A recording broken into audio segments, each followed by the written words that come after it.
Perfect. So आतापर्यंत सरांनी सांगितलं की कसा गेम इव्हॉल्व्ह झालाय, तू म्हणला तसा ट्रान्सफॉर्मही झालाय काय काय गोष्टी. आणि जसं सगळा ट्रान्सफॉर्म होत गेला स्पोर्ट्स सायन्सच्या पर्स्पेक्टिव्हनी, ओव्हरऑल ग्रेडिंगच्या ह्यानी, सगळ्याच्या ह्यानी, तसाच म्हणजे तुम्हाला इन जनरल शॉर्टमध्ये काय वाटतं की एक चांगला खो खो प्लेअर होण्यासाठी काय काय गोष्टी आवश्यक आहेत? एक बेसिक,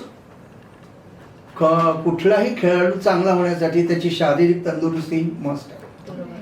त्याचबरोबर मी प्रत्येक खेळात म्हणतोय की तुमचं मेंटल आणि माइंड म्हणजे ब्रेन आणि मन या दोन्हीची सांगड घालून या दोन्हीचं कोऑर्डिनेशन, ट्रेमेंडस कोऑर्डिनेशन पाहिजे. फक्त आपल्या खेळात या म्हणजे या खो खो किंवा लंगडी भारतीय खेळात हे इतर खेळांपेक्षा जास्त पाहिजे. कारण का तर फुटबॉल, उदाहरण फुटबॉल घेतला किंवा बास्केटबॉल घेतलं तर फुटबॉलमध्ये तो प्लेअर की कुठे मारेल I can predict so far, that's okay. But once I kick the ball, तो बॉल कुठे जाणार आहे हे निश्चितपणे मी करणार. पण याच्या उलट खो खोमध्ये मुलगा पुढे पळत असताना मी when I am chasing him I can predict, even I can जज की हा इकडे आत्ता बाहेर जाईल. पण मग त्याच्यासाठी त्याला काय करावं लागतं तर त्याच्यासाठी जेव्हा तो प्रॅक्टिस करतो तेव्हा त्याच्यातलं आणि माझ्यातलं अंतर किती राहील, कुठल्या अंतराला तो बाहेर हुकांडी देऊन जाईल, कुठल्या अंतराला पुन्हा तो बाहेरची हुकांडी देऊन आत जाईल. म्हणजे हुकांड्यांचे प्रकार सुद्धा बाहेर आत हुकांडी देऊन बाहेर जाणं, बाहेरची हुकांडी देऊन आत जाणं, these are various types of dodging is there. आणि हे आत्मसात करताना तुम्हाला ताकद ही इतर खेळांसारखीच लागते. फक्त त्याच्यात फरक आहे की बॉडी बिल्डिंग प्लेअर किंवा कबड्डी प्लेअर किंवा फुटबॉलचा प्लेअर या सगळ्यांची जी ताकद असते त्याच्यापेक्षा आपल्या खेळात थोडी वेगळी की ज्याच्यात फ्लेक्झिबल स्ट्रेंथ इज इम्पॉर्टंट. कमरेतली ताकद, कारण कंबर हा शरीरातला बरोबर सेंटरचा भाग आणि every fake, every dodge originates from waist. म्हणून आमचे खेळाडू खेळताना हे म्हणजे अटॅक करत असताना खेळाडूच्या कमरेवर लक्ष ठेवतात. Because dodging originates from waist. त्याची कंबर कशी हलते, किती हलते, कारण शरीरातला सगळ्यात कमी हलणारा भागही कंबरच आहे. पण तो जेवढा क्विक आणि फास्ट हलेल तेवढी उकांडी चांगली बसणार आहे. खुंटावरची उलकावणी म्हणजे अटॅक करतानाची उलकावणी असेल किंवा डिफेन्स करतानाची उलकावणी असेल. जर तुम्ही हे भारतीय खेळ आपले विशेषतः लंगडी, खो खो हे खेळ जर बघितले तर त्याच्यातल्या concepts, terminology, attack and defence, आक्रमण आणि संरक्षण हे प्रत्येक लाईव्ह किंवा सजीव प्राण्याच्या जीवनातले मूलभूत कन्सेप्ट्स आहेत. म्हणून हे खेळ अतिशय कुठल्याही सजीव प्राण्यांच्या जवळ जाणारे, कुठल्याही सजीव प्राण्यांच्या जीवनातून निर्माण झालेले हे खेळ आहेत. खूप छान सांगितलं सर. जे वेस्ट म्हणलं त्याला ॲज अ फिजिओथेरपिस्ट आम्ही कोर ट्रेनिंग जे म्हणतो की हे खूप महत्वाचं आहे. आणि ॲथलीट्सना लक्षात येणं की पहिल्यापासूनच फोकस करणं इज व्हेरी इम्पॉर्टंट. कारण आणखी नाही, तुम्ही जसे कोर हे वापरता त्यालाच आपली ही बेंबी चक्र, आपण जर नाभी चक्र हा आयुर्वेदात घ्या, होमिओपॅथीमध्ये घ्या, ॲलोपॅथीमध्ये, कुठल्याही प्रकारात, इव्हन तुमच्या फिजिओथेरपीमध्ये नाभी चक्र हे सगळ्यात महत्त्वाचं आहे. का तर त्याला शरीरातली नस जोडलेली, तिथून संबंध नस ह्या जोडल्या जातात सगळीकडे. आणि म्हणून त्या जेवढ्या तुमच्या ॲक्टिव्ह तेवढा तुमचा खेळ चांगला.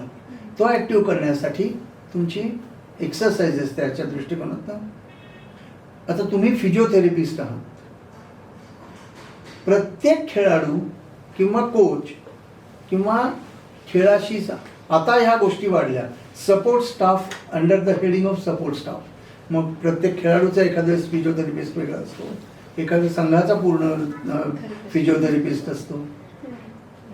त्या फिजिओथेरपिस्टला त्या खेळातले हे बारकावे माहिती असायला पाहिजे. फिजिओथेरपी करताना सुद्धा आपण कुठले खेळ in general that is okay, ठीक आहे, but you should also be very specific की खो खो खेळासाठी मला काय करायला पाहिजे. फिजिओथेरपीचं महत्त्वाचं काम म्हणजे माझ्या दृष्टिकोनातून असं आहे की प्रिव्हेंटिव्ह हे आस्पेक्ट्स देणं हे महत्त्व. Always prevention is better than cure. त्यामुळे त्याच्या प्रिव्हेंटिव्ह ॲक्शन देऊन त्याची ताकद वाढवणं आणि ती ताकद सुद्धा फ्लेक्झिबल स्ट्रेंथ वाढवणं हा तुमच्या पुढे सगळ्यात मोठा प्रश्न आहे.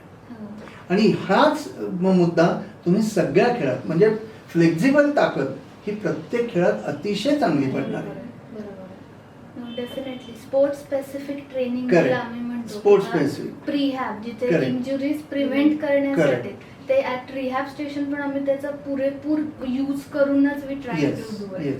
सो आता आपण म्हटलं तसं प्रीहॅब मध्ये वी नो की इंजुरीज प्रिव्हेंट करता येतात. पण moving to the next question की आता तुमच्या या पूर्ण टेन्युअर मध्ये किंवा या पूर्ण ह्याच्यात कुठल्या कॉमन इंजुरीज तुम्ही बघता आणि त्याची साधारण कारणं काय वाटतात? साधारणतः सगळ्यात महत्त्वाची गोष्ट म्हणजे लंगडी किंवा गोल खो खो आपल्या खो खोमध्ये hamstring is a very important muscle.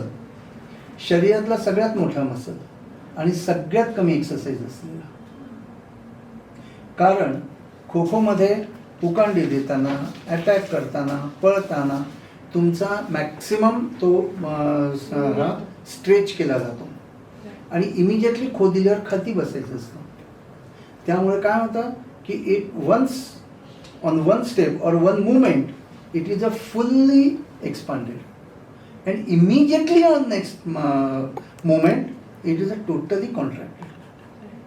म्हणजे आपण वॉर्मअप आणि कूलडाऊन का करतो तर आपले मसल सगळे एक्सपांड झाले असतात ते हळूहळू पूर्ववत व्हावेत, पूर्व स्थितीला यावेत, ओरिजिनल स्थितीला यावेत आणि त्याची लोड बेअरिंग कपॅसिटी वाढावी.